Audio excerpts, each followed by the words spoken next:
नमस्कार। जय श्री गणेश, जय श्री कृष्ण, जय श्री राम।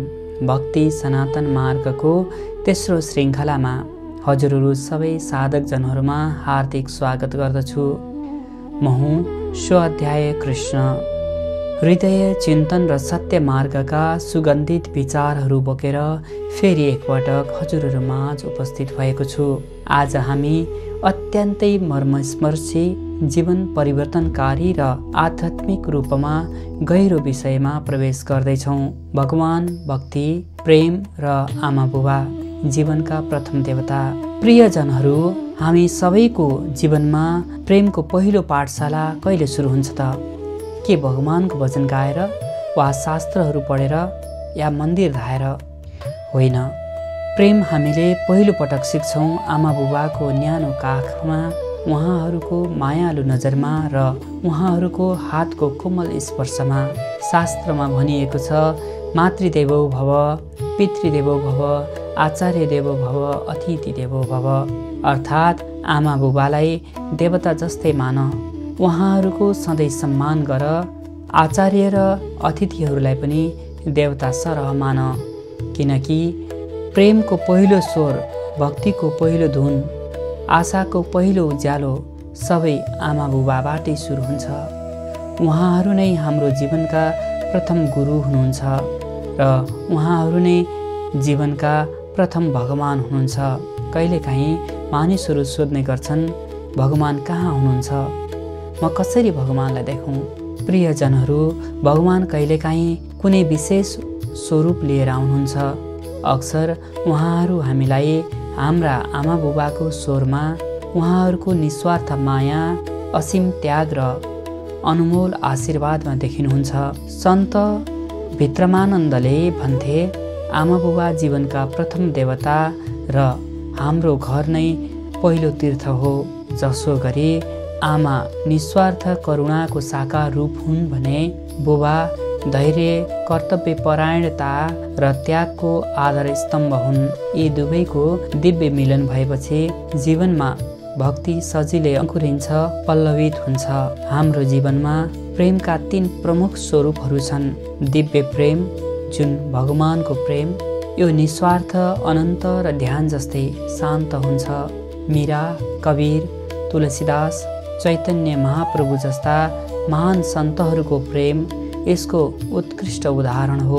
अर्को रहेको छ मानव प्रेम, जहाँ आमा बुबा र परिवार संसारको सबैभन्दा सत्य, पवित्र र स्पर्शयोग्य प्रेम यही हो। यसमा कुनै स्वार्थ र अपेक्षा लुकेको हुँदैन। त्यसै गरी तेस्रो रहेको छ करुणा। यो सबै प्राणी र वस्तुमा भगवानलाई देख्ने भक्ति हो। यसमा सम्पूर्ण सृष्टिप्रति एउटा गहिरो आत्मीयता र दयाको भाव हुन्छ। यी तीनै प्रेमको सम्बन्ध एक अर्कासँग गहिरो छ। जसले आमा बुबालाई प्रेम गर्न सिक्यो, उसले भगवानलाई पनि सहजै प्रेम गर्न सक्छ। किनकि प्रेमको मूल स्रोत एउटै हो। यहाँ एउटा उदाहरण हेरौँ, जस्तो इतिहासले एउटा सुन्दर कथा सुनाउँछ। श्रवण कुमारको आफ्ना अन्धा बुबा आमाको हेरचाह गर्नु, उनीहरूको इच्छा पुरा गर्नु, यही उनको जीवनको एकमात्र उद्देश्य थियो। एक दिन उनले आफ्ना बुबा आमालाई काँधमा बोकेर तीर्थयात्रामा लगे। श्रवणको यो अनुपम त्याग देखेर देवताको हृदय पनि पग्लिन्थ्यो। किनकि उनी आत्मभक्ति होइन, परभक्ति गर्दै थिए। अरूको सेवामा आफूलाई समर्पित गर्दै थिए। त्यसै कारण श्रवण कुमारलाई कर्मयोगी पुत्र, भक्तियोगी आत्मा भनिन्छ।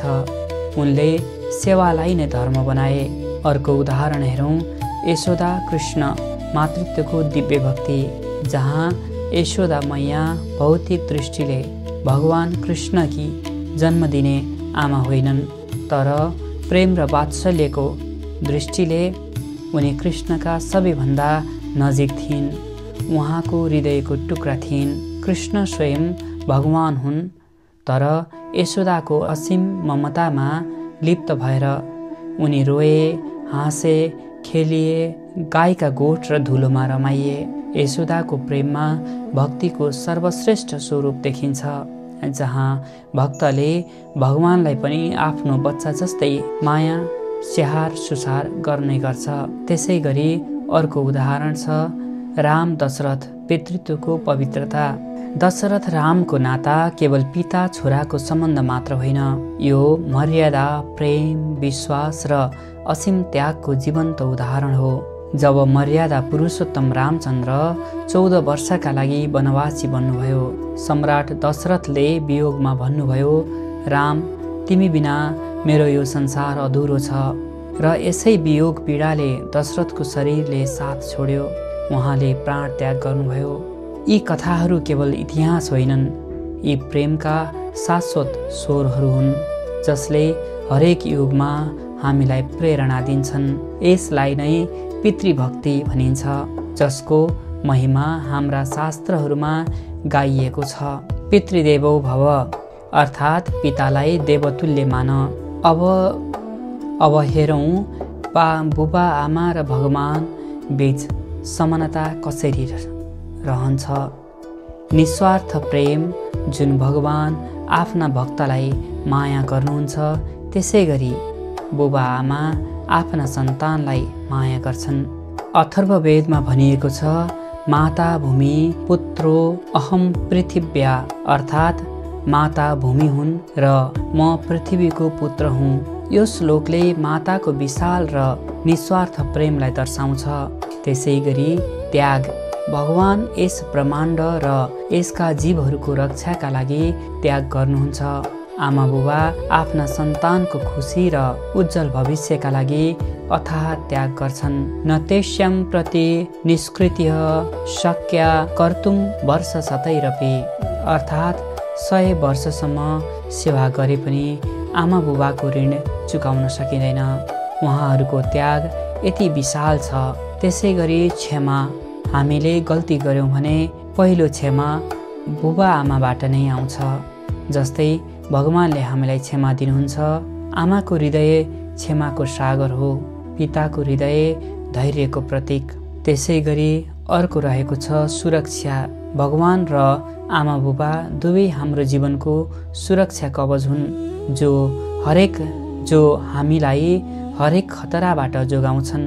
जसरी भगवान भक्तको रक्षक हुनुहुन्छ, त्यसै गरी आमा बुबा सन्तानका लागि पृथ्वीमा भगवानले पठाएका रक्षक हुन्। शास्त्र भन्छ, ए पितृभक्त सदैव भक्त। महाभारत भीष्म पर्वमा भनिएको उक्त श्लोकको अर्थ हो, जो बुबा आमालाई माया गर्छ, उनीहरूको सेवा गर्छ, उही भगवानको साँचो भक्त हो। नारद भक्ति सूत्रमा भनिएको छ, भक्ति भनेको प्रेम, सेवा र समर्पणको संयोजन हो। यही प्रेम हामीले आमा बुबाबाट सुरु गर्नुपर्छ। उहाँहरूको सेवा र सम्मान नै भगवानको साँचो पूजा हो। प्रेम, भक्ति र भगवान एकै चक्र। जसरी आमा बुबा हामीलाई प्रेम गर्न सिकाउनुहुन्छ, भगवान हाम्रो प्रेमलाई शुद्ध बनाइदिनुहुन्छ र भक्तिले हाम्रो प्रेमलाई अनन्ततामा रूपान्तरण गर्छ। अन्ततः भगवान, भक्ति र आमा बुबा एकै प्रेमका 3 अनुपम रूप हुन्। यदि यी ऊर्जालाई हामीले आफ्नो जीवनमा फर्कायौँ भने हाम्रो संसार नै बदलिन्छ, जीवन स्वर्ग बन्छ। प्रिय साधकजन, आमा बुबालाई प्रेम गर्नु भगवानलाई साँचो श्रद्धाले पूजा गर्नु जस्तै हो। भक्ति कुनै गीत वा बाहिरी प्रदर्शन मात्र होइन, यो प्रेमको आत्मयात्रा हो, हाम्रो भित्री सत्तासँगको सम्बन्ध हो र भगवान हामीलाई प्रेम मार्फत नै भेट्नुहुन्छ। प्रेममा नै उहाँको बास छ। अर्को भागमा हामी अझ गहिरो विषयमा प्रवेश गर्नेछौँ। जीवनमा प्रेम कायम रहोस्, तबसम्म मनमा शान्ति, हृदयमा भक्ति र जीवनमा प्रेम कायम रहोस्। जय श्री राम, जय श्री कृष्ण, जय श्री महादेव। हजुरको दिन शुभ रहोस्। नमस्कार।